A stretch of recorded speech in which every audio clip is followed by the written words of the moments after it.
episode of Lore Drop is sponsored by Chad and Rachel Wolf. Thanks for listening from Kansas City, Mom and Dad. You know, you could say that they were raised in West Philadelphia, born and raised. No, you couldn't, because they were in Nigeria. Keep up, Darius. Sorry. Okay, I'm just going to preface this now. Anytime that we're doing episodes with people that are from our past life in Kansas City. Past life is wild. Past life is wild.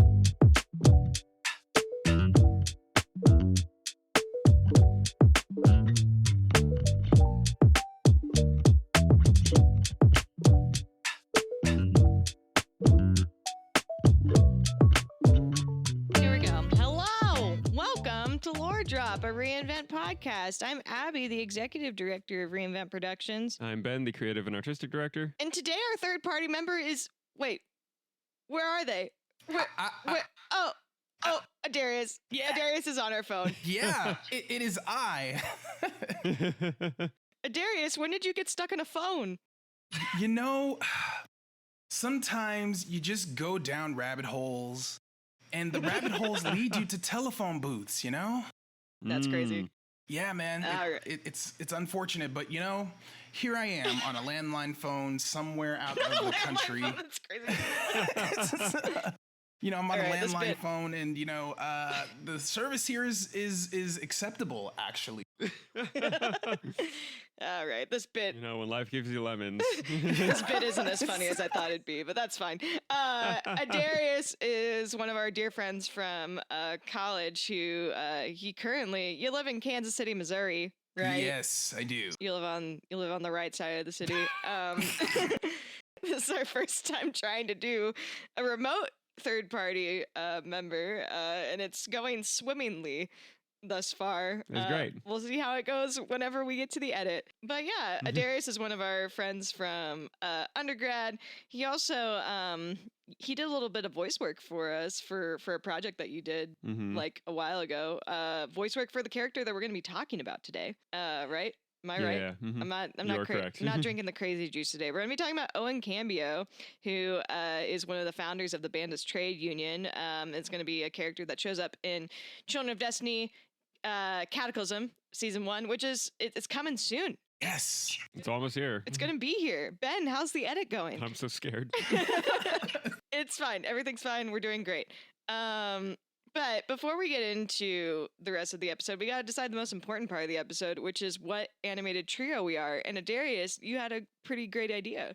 I did. So, I'm a OG anime fan through and through. I grew up in the 90s, so with Cowboy Bebop, Mobile Suit Gundam, all of those. So for me, I was like, you know what? Let's go with the tried and true trio. Let's go DBZ. Heck yeah. So I'm surprised that we haven't gotten this one yet. To be yeah, you know, there's a wonderful time for everything to happen, you know. So for me, I would be Piccolo, obviously, just because he's cool and green's my favorite color, and also he's kind of like the glue that holds the group together. Yeah. I feel that Abby would definitely be Gohan, Teen Gohan. Nice. Okay, Nice, yeah. like Cell Games Gohan, based, and then Ben would have the distinct honor of being Goku. Nice. Yes, the man who doesn't know how babies are made. I had Abby watch the first few episodes of Dragon Ball Super a while back. Oh and so no! that is her experience with It's Goku. like, how does he not know? Yeah. They ruined him so much. Yeah. I love Goku. He big dumb. He's a simple man. He loves his wife. He loves Punch. Yes. He loves his kids, And his kids, yeah. even if he's not always there for them. It's okay. That's what Because Piccolo's he doesn't for. know where they came from. He's like, when did you show up? You know, that's what Piccolo's for. He's there to teach him to dodge. Exactly, yeah. Teach him to dodge. Okay, cool. Wow, I just scrolled through this document. There's a lot to talk about with Owen Cambio today. And oh no, he has an end date. Shoot. He's a busy guy. But he dies He did. Don't we all? Yeah. Well, this is going great. All right. Ben, tell us about Owen Cambio. All right. What year was he born? So, dang it.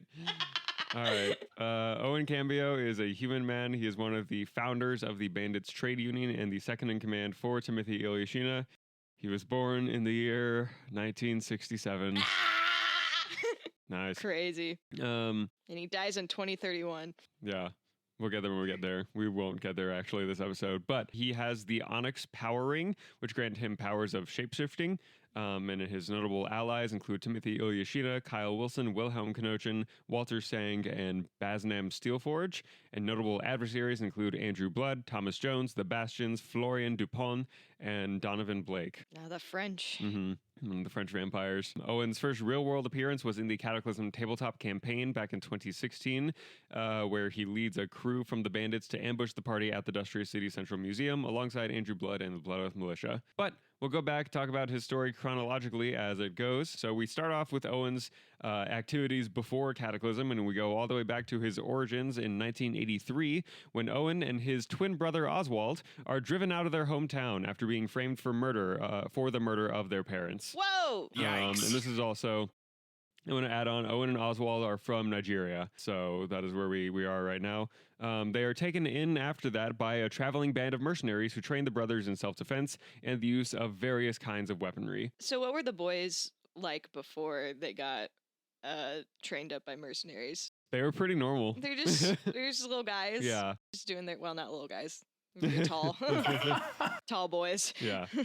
They were pretty chill and normal up until then, but yeah, it was all of a sudden their parents were killed and then they were framed for it, and they're like, what do you mean? We're normal kids. You could say that their life got flipped, turned upside down. What else could you say, Adarius? You know, you could say that they were raised in West Philadelphia, born and raised. No, you couldn't, because they were in Nigeria. Keep up, Adarius. Sorry. Okay. I'm just going to preface this now. Anytime that we're doing episodes with people that are from our past life in Kansas City. Past life is wild. I'll be probably more aggressive because these are all the boys that I was like fighting off of Ben. Fighting off of me, yeah. Because whenever we got married, the boys started hitting on Ben even more. So I had to defend my honor. Never. There's pictures at our wedding. Anyway, continue. Okay, so the next big thing is the formation of the Bandits in 1990. After years of work as mercenaries across Africa, Owen and Oswald formed the Bandits Trade Union alongside Timothy Ilyashina, who is another runaway that they meet as part of this mercenary band. And they decide to make the Bandits and strike off on their own. They're like, hey, the three of us work pretty well together, and we feel like we want to try and expand out, go somewhere else in the world and start fresh. And so where do they decide to start fresh? Dustria City, which Rookie mistake. Historically a bad idea. They do grow a pretty good thing going on there with the bandits, but the next big thing for Owen happens in 2014 with a robbery of the Central Museum that goes wrong. So in this story, Owen leads an attempted robbery on the Dustria City Central Museum along with several members of the bandits, including his brother Oswald. And in this robbery attempt, they are confronted by Thomas Jones, a night guard at the museum, who also recently was given one of the power rings by Gemstone Industries. And in this robbery, he discovers his powering abilities, which is that Thomas can control and manipulate electricity. And so He's the zappy British guy. Not knowing how his powers work, Thomas accidentally puts Oswald into a coma, and Owen doesn't let go of that. He takes that very personally. But the next big thing that happens is the vampire poison plot in 2015.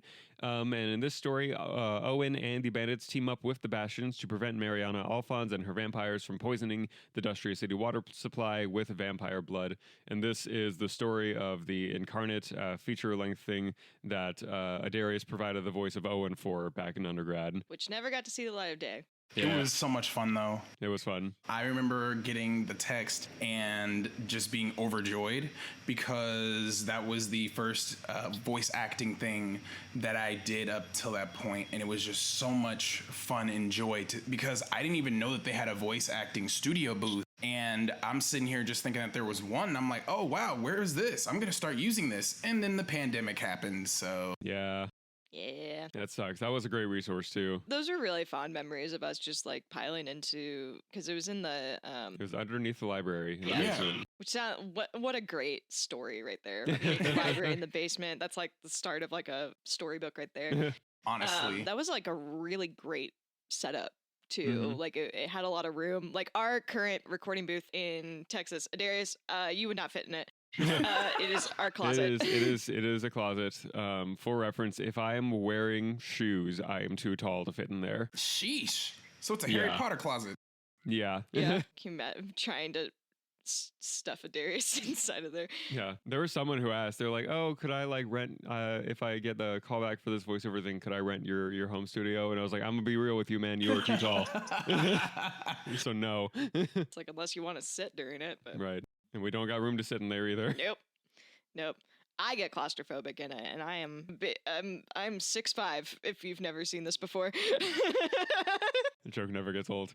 I'm taller than Hayden, Okay. who's 7,000 feet tall. Approximately. The next stuff that we get with Owen is in Cataclysm now. In 2016 with the Welcome to Industrial City arc. So like we said before, Owen leads the Bandits crew that joins Andrew and the Blood Oath Militia in the ambush at the Industrial City Central Museum. And goes pretty well for Owen. Like, he wins all the fights that he's involved in there. He was rolling great that day. Yeah, but afterwards, when Andrew sort of goes on his way and takes Severica, Navita, and Reaper with him, Mike Walsh is left there along with a couple other like DCPD members. But Mike, being a smuggler, Owen was like, "You're not with the cops. You're coming with me. You might get arrested if they take you back." Owen brings Mike back to the Bandits Trade Union after that whole event, and then a little bit later on, Owen arrives to confront Andrew Blood at the big confrontation in the finale of the first season there about not paying the bandits for their assistance earlier. Owen essentially shows up on a different rooftop screaming, "Where's my money?" I thought you were gonna say, "Where's my super suit?" for like a split second. Where's my super suit? No, that's a different arc. Yeah. I'm just kidding. I don't know. Where's my money? You spent it already?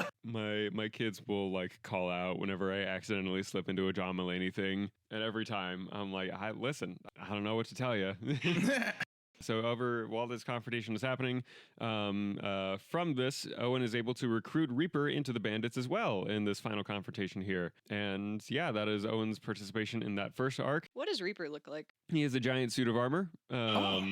About 6 feet tall. Sort of think Alphonse Elric. That's exactly what I was about to say. But scarier. Because he is also like no person inside of there, just the soul who is attached to the armor. But he is not a kind, sweet boy. He is a very scary murderer. Yeah. On a scale of suits of armor that are scary, there's a sweet baby boy on one end and Reaper on the other end. So after that, we get the Council of Three arc is the next big thing for Owen. During this whole event, so with this, the Industrial City Police Department are there to negotiate with Gemstone Industries and the Council of Three to figure out if they're going to use court spots to supplement the police force. 2 of the council members are killed, assassinated in this, leaving Roy Smith the last one standing.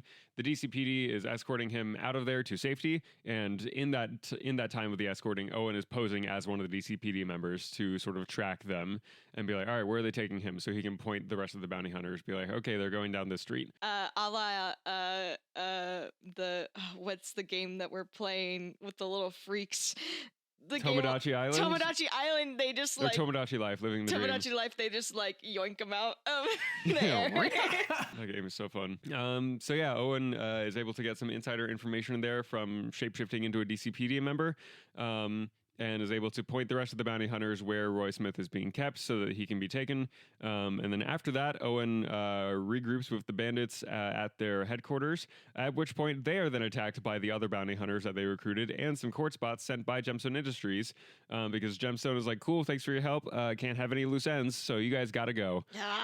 So Owen and the bandits are able to escape, but their HQ is destroyed. And so they are lying low for a couple weeks after that, trying to figure out what to do, their next plan of action, and trying to avoid both the police and Gemstone, because sort of everyone is looking for them at this point. And it is during this time that this whole time since the incident at the museum, Oswald has been kept in a hospital in Industrial City under like continuous care.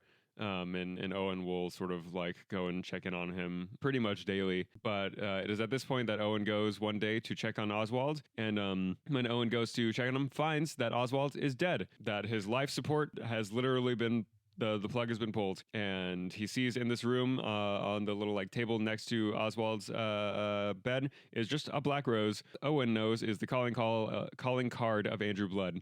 With that, Owen has a powering awakening as a result of that instance. So he's pretty much future Trunks. Got it. Yeah, yeah, absolutely. Go Super Saiyan in the hospital. And so with this powering awakening, he's able to mimic to an extent some of the abilities of other people that he is shapeshifting into if they have abilities that he knows of. It's one of those, it's like, it's not necessarily their superpowers, but if someone is like stronger than him, he matches their strength level. If someone is faster or more flexible, he matches what they're able to do, right? And so whereas before he was just turning physically looking like them. So he's got a little bit more of that flexibility with his powers now. But after that, Owen and the bandits relocate to Pirates Bay, and Owen calls in a favor to get a new location for the Bandits Trade Union in Pirates Bay so that they can all get a fresh start there together and restart their business. In theory, trying to be on the up and up again, you know, being a legitimate business this time. But the next big thing for Owen is the Order of the Unbound arc, and we are in 2017 now. And so in this arc, Owen works alongside Timothy and the Order of the Unbound, which is a group of like martial arts monks who are bad guys. But they're so cool. Mm-hmm. But they work together to orchestrate a series of targeted attacks on individuals across Dustry City who have connections to Gemstone Industries and the DCPD. Because the Order of the Unbound wants to get back at Chief Richard Briggs, and Timothy and Owen want to get back at Cole Johnson and Andrew Blood. And so they're like, cool, let's work together. Let's try it. The idea is to make Gemstone and DCPD start fighting each other as a result of these attacks. But Owen seeks revenge specifically right now against Thomas Jones for hospitalizing his brother and against Andrew Blood for killing his brother. And so that's what Owen is trying to do, is orchestrate some sort of meeting between these two to get them to, you know, take each other out. One of the big things that happens is that there's a point where the party goes to the Dustry City prison to investigate some suspicious prisoners who are being held there, at which point they find these prisoners and then are stuck in the mess hall with them. And Owen is posing as Andrew in this moment and decides to taunt the party into believing that Andrew is the reason that they have been trapped here in the prison and that Andrew is working with the Order of the Unbound. And then he runs away right before Savarka can shoot him. After that, Owen takes a moment to sneak into the 17th precinct of the DCPD. And the goal here is to leave a letter challenging the party to a final confrontation with the Order of the Unbound. But unfortunately, so once again, he shifts into a DCPD officer to get into the building. And while he's here, he's found in the evidence locker is where he is trying to leave this letter. And he is discovered by one Officer Daniel Brown, who there really isn't anything special about him. He just shows up every now and again. And Daniel Brown has some pretty bad luck, all things considered, because in this moment, Owen is like, well, I have to kill this man. And so Owen kills Officer Brown and leaves his body there in the evidence locker, along with the letter. And then Owen poses as Officer Brown so that he can get out of the precinct without any suspicion. And so on his way out, he crosses paths with the party, and they're like, oh, how's it going, Officer Brown? And he's like, off to another job, and leaves. I am Officer Brown. Yep. And then the party immediately afterwards finds Officer Brown's actual body and realizes what just happened. And so that is that. And then Owen's next thing in this arc is in this confrontation with the DCPD against the Order of the Unbound. Owen does have a one-on-one fight with Thomas Jones in this final confrontation and does lose this fight, because Thomas sort of has he has the electricity powers on his side, and so he is able to really leverage that. And Thomas also has some renewed energy going on here because they just did the little story where they revive Navita from her magic backlash. But yeah, and so as a result, the Order of the Unbound lose this, and Timothy and Owen are brought into prison at the Dustry City prison. So the next story is the Dustry City prison break later in 2017. So in this, Owen is broken out of the Dustry City prison by Braja Roughscale, Henry Lucas, Marcus Forsyth, and Luther Python. What great names. I was about to say, that's a great name. Luther Python. Yeah.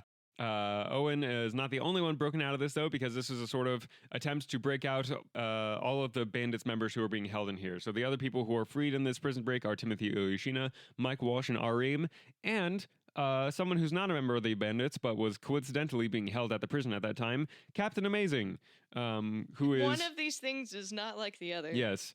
And a Darius reference, Captain Amazing is... a superhero in this world, and is not quite Superman, but he is a superhero who wears a suit of gold with a red cape, and his whole thing is that he can fly and he gets stronger and faster when he is in physical contact with gold. That's kind of OP.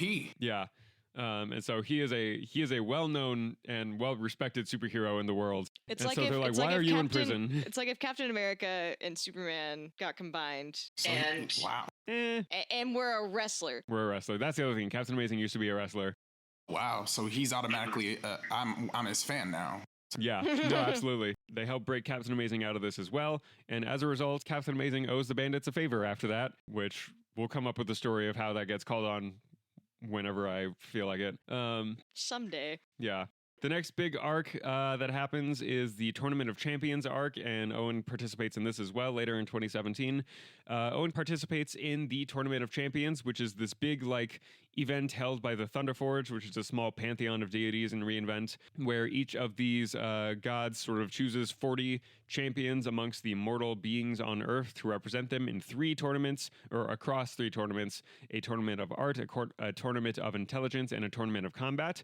And so in this, Owen is one of the champions of Caius, the Thunderforge monarch of knowledge. And so leading up to the Tournament of Champions, Caius holds a training session for all of his champions. And in this training session, they're all sort of going through this gauntlet to see how many challenges they can beat.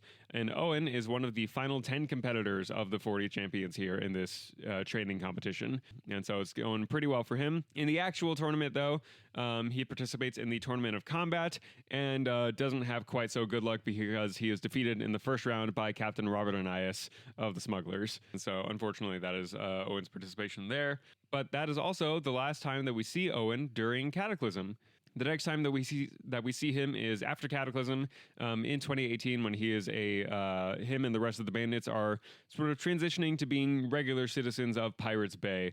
Owen becomes a community peacekeeper of sorts in Pirates Bay as a representative of the Bandits Trade Union.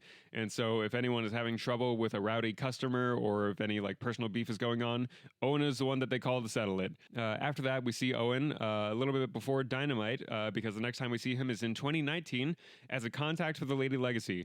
So at this point, Owen is approached by Captain Aurora Remington of the Lady Legacy as she is searching for the missing royal crown of Rondor, and he provides her with a lead towards the Soleil crime family of France, because of his whole, all of his old crime underworld connections that he is still in contact with, just not participating in the crime anymore. And so that is his participation there, and he helps out.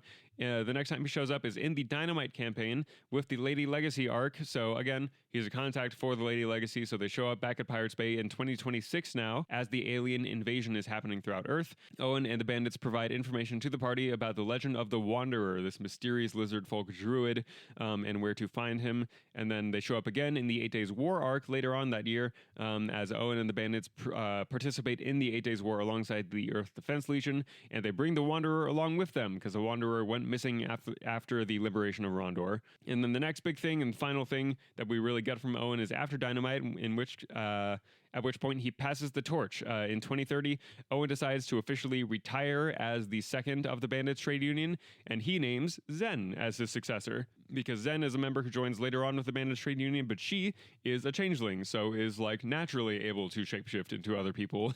And so he's like, this is pretty fitting, and sort of passes his duties and responsibilities onto her, and then goes off on his own short adventure afterwards. But yeah, that is all that we've got so far for Owen Cambio. We love Hood Bilbo Baggins. We stan Hood Bilbo Baggins.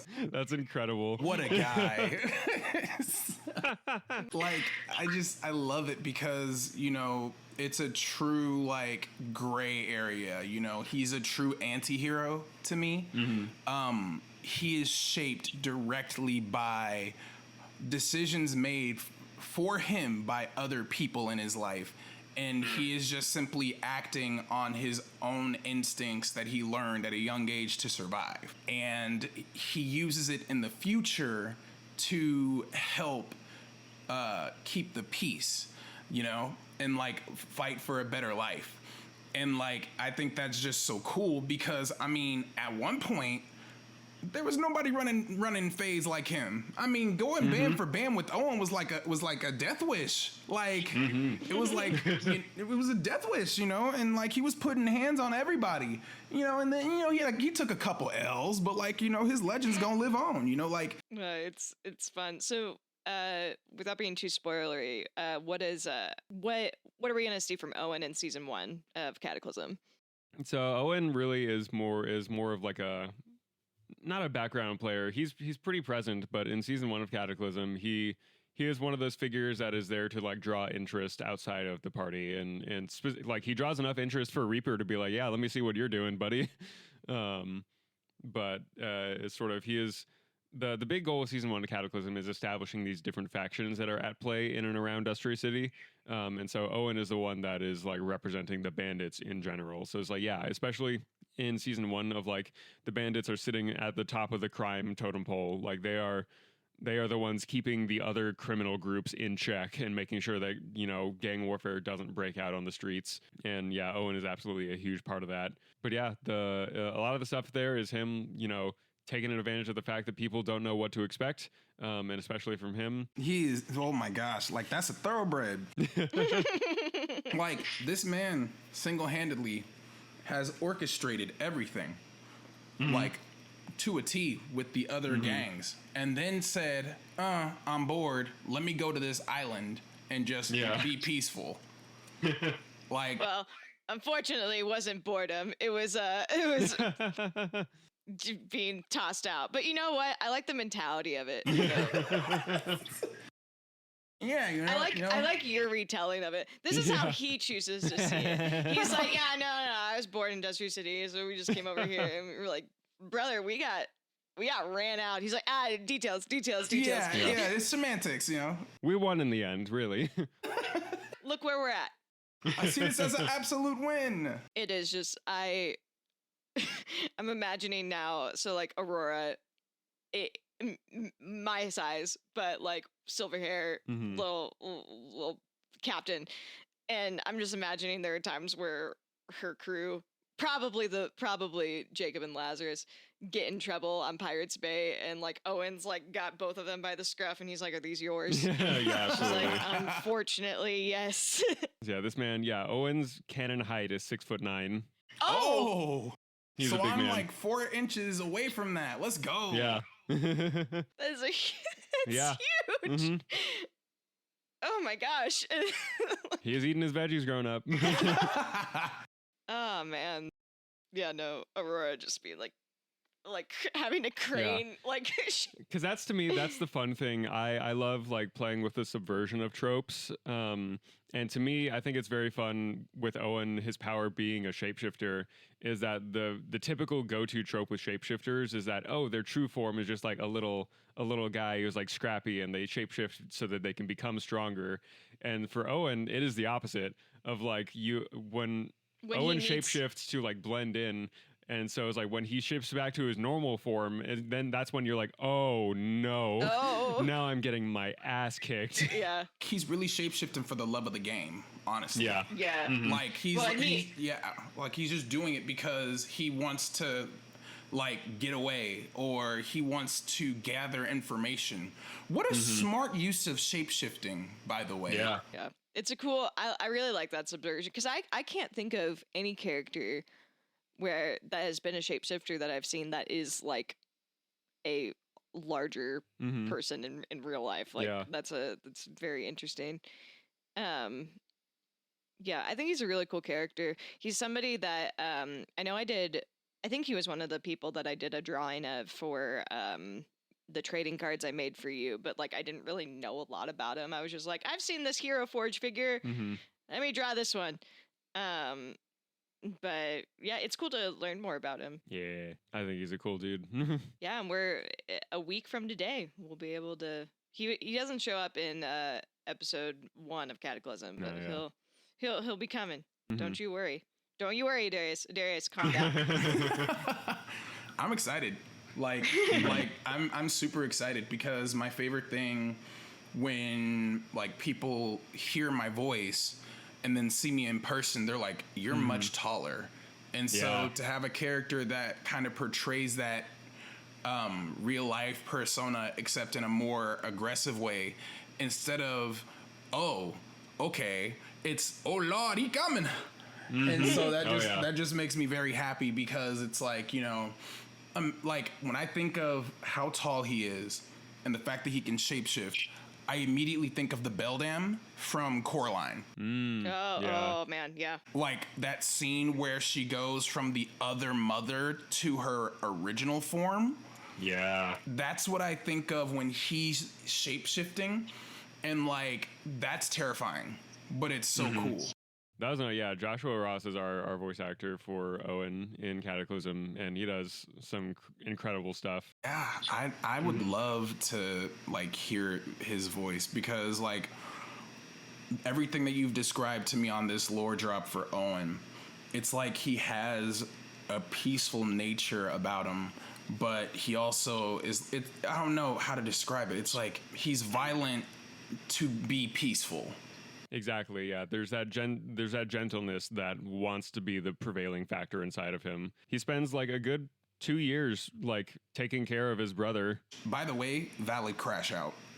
Oh yeah. Valid crash out. Okay, like you're taking care of your brother while you're also trying to provide a better life, and then you go visit your brother. His life support's cut.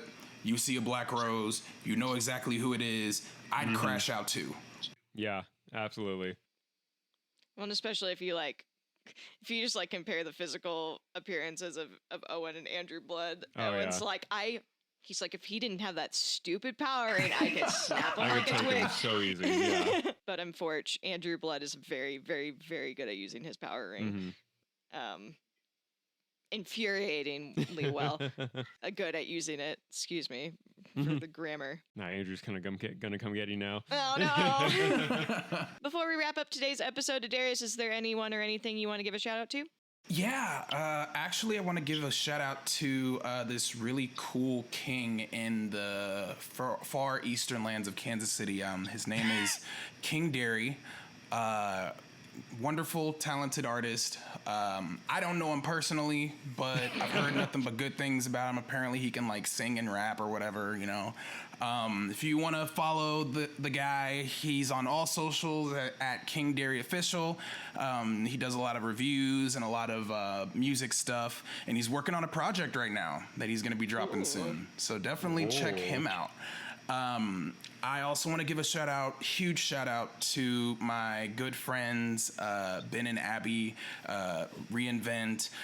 The work that I've seen them do in the last year alone has been absolutely outstanding, and I'm just so grateful to be a part of it. And also to just see the love for each other grow during it. So thank you so much for this opportunity. Also, I'd love to give a shout out to Shaquille O'Neal, my father. That's Put more pepperoni on the shakaroni. The shakaroni pizza is bigger than my hand. That's a lore drop for you. Yeah. But I'm super excited to see what the future holds. And if you want to call me and beat me, you can't reach me. well.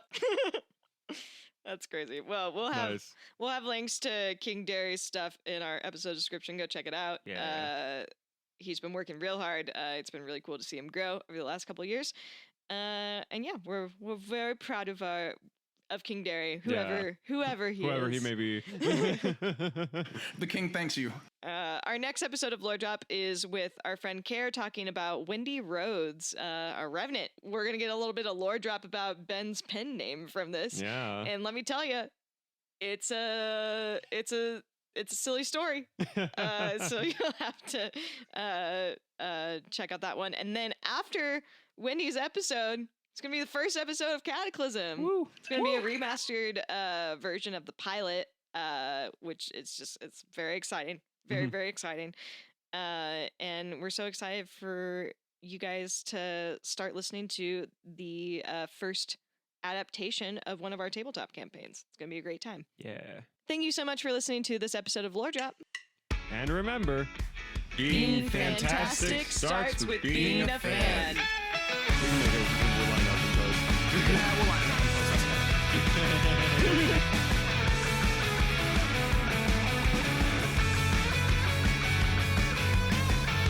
Reinvent Productions is proudly sponsored by 5 Points Corporation Lubbock and Savannah Rashida Photography, as well as our other wonderful community patrons. Our home base in Lubbock is Hollingsworth Hall Cultural Center at 4228 Boston Avenue. For more information on how to support our 501c3 organization, you can check out our website at www.reinvent-productions.com. To directly support our upcoming audio drama, you can become a Lore Drop sponsor. For just $10, you can sponsor an episode of this podcast. All donations will go towards support for our upcoming production of Children of Destiny Cataclysm Season 1, which will begin releasing episodes June 22nd, 2026. Funds will go towards paying our wonderful voice actors and creative staff for their fantastic talent and time. We have over 30 artists globally working on this production, and we can't wait for you to hear it this summer. You can donate at givebutter.com/Lore Drop sponsor. You can also find us on Instagram and TikTok at reinvent.productions, as well as on Facebook and Twitch, where we stream gaming and a look behind the scenes on how we create our new works. Be sure to follow us to stay in the loop about upcoming productions, auditions, and more. Thank you so much for listening, and we'll catch you in the next episode of Lore Drop.